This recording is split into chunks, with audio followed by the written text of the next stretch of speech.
Karamihan sa mga netizens ay sinasabing worth it ang 5 taong paghihintay ng fans para sa reunion movie ni Catherine Bernardo at Alden Richards, bukod sa galing ng aktingan ng Katden sa Hello, Love, Again, ang sequel ng kanilang blockbuster film na Hello, Love, Goodbye ay marami pang nakakawindang at pasabog na eksena sa pelikula, lalo na raw si Kath.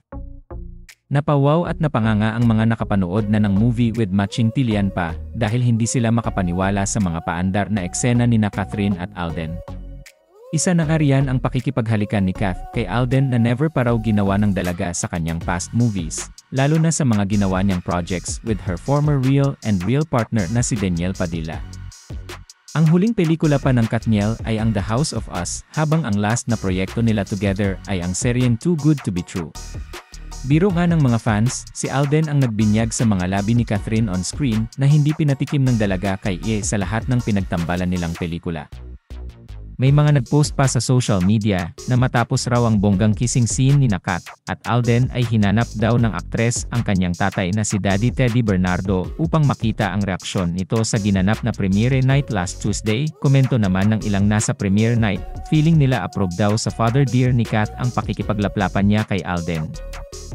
Patuloy naman ang pakiusap ng mga supporters ng Katden na hindi pa nakakapanood ng Hello Love Again na huwag munang mag-post ng spoilers, lalo na sa mga vloggers na ginagawa pa itong content.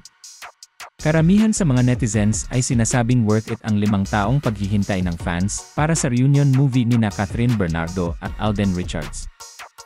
Bukod sa galing ng aktingan ng Katden sa Hello, Love, Again, ang sequel ng kanilang blockbuster film na Hello, Love, Goodbye ay marami pang nakakawindang at pasabog na eksena sa pelikula, lalo na raw si Kath. Napawaw at napanganga ang mga nakapanood na ng movie with matching tilyan pa dahil hindi sila makapaniwala sa mga paandar na eksena ni Catherine at Alden. Isa na nga riyan ang pakikipaghalikan ni Kath kay Alden na never pa raw ginawa ng dalaga sa kanyang past movies, lalo na sa mga ginawa niyang projects with her former real partner na si Danielle Padilla. Ang huling pelikula pa ng Katniel ay ang The House of Us, habang ang last na proyekto nila together ay ang seryeng Too Good to be True.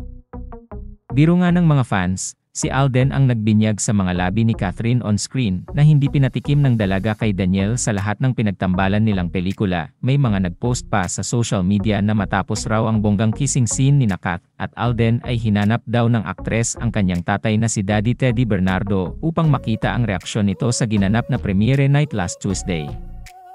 Komento naman ng ilang nasa premiere night, feeling nila approve daw sa father dear ni Kath ang pakikipaglaplapan niya kay Alden.